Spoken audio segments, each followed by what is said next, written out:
극장판 귀멸의 칼날 무한열차는 우리의 상상 이상으로 정말 수많은 정성과 노력의 결실로 완성된 작품입니다. 그것을 우리는 영화 시작 단 5분 이내의 내용에서도 엿볼 수 있었는데요.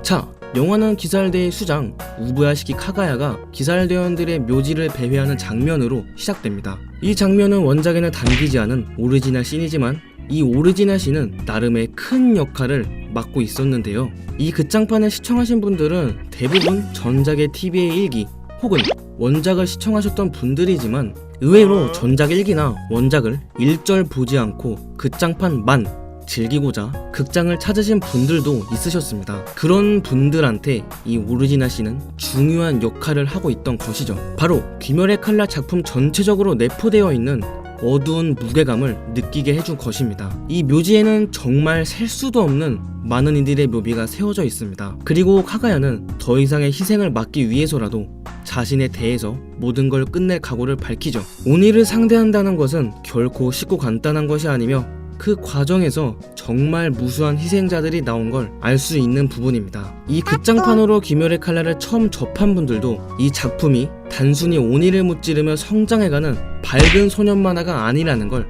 느끼게 해준 것이죠.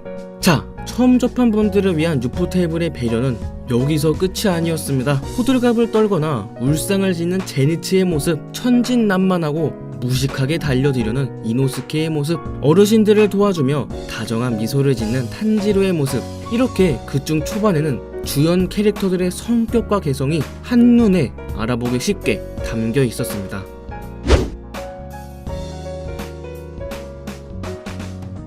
탄지로, 제니츠, 이노스케 세 사람의 열차에 탑승하는 장면은 이미 TV의 1기 26화에 한 번 나왔었지만 이번 극장판에 다시 사용된 장면이기도 하는데요. 이는 무한열차라는 하나의 여행길을 걷기 시작한다는 의미에서 집어넣은 것으로 볼 수 있죠. 이때 흘러나오는 배경음악은 극장판의 주제가 불꽃의 멜로디가 담겨 있으며, 참고로 주제가 불꽃은 여행길에 만난 렌고쿠를 기리는 노래로 알려져 있는데요.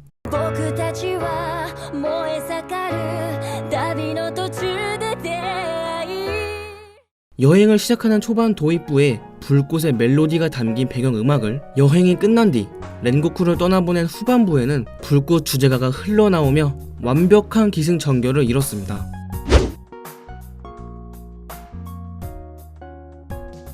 열차에서 렌고쿠와 합류한 탄지로는 히노카미 카구라를 포함해 렌고쿠에게 이것저것 물어보는데요. 우리의 렌고쿠 씨는 그저 먼 산을 바라보며 몰라!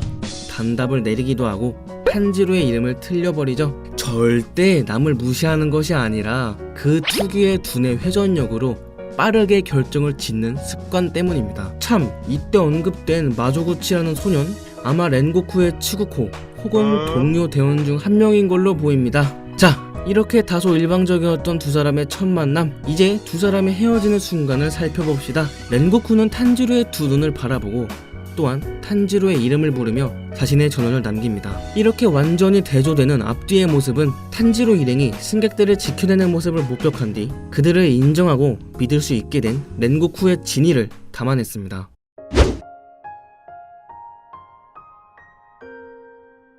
엠무의 혈기술에 당한 탄지로, 우리는 눈 내리는 설산에서 걷는 그의 모습을 볼 수 있었습니다. 그동안 탄지로는 가족을 잃고 여동생을 위해 오니와의 전쟁을 헤쳐나가며 힘든 길들을 걸어왔습니다. 지쳐있는 그의 모습과 그의 발자국이 그 과정을 대변이라도 하듯 보입니다. 이윽고 탄지로가 정신을 차리자 남겨진 발자국이 순식간에 사라지고 눈앞에는 그토록 그리워한 가족과 집이 나타납니다.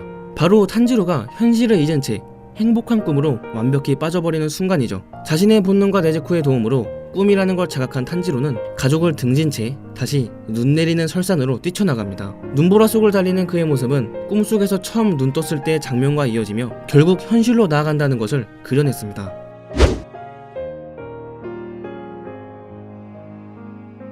아카자와 치열한 공방을 벌이던 렌고쿠, 하지만 그는 결국 치명상을 입게 되는데요. 이때 렌고쿠의 눈동자가 클로즈업되며 맑은 풍경 소리와 함께 어머니 루카와의 과거가 해상됩니다. 회상이 끝나며 다시 현재로 돌아오는 순간에도 어린 쿄주루의 눈과 풍경 소리와 함께 화면이 전환되죠. 풍경을 통해 회상된 이 과거 속에서 쿄주루는 어머니의 전원을 가슴 깊이 심어 뜨거운 열정을 지닌 채 살아가기 시작합니다.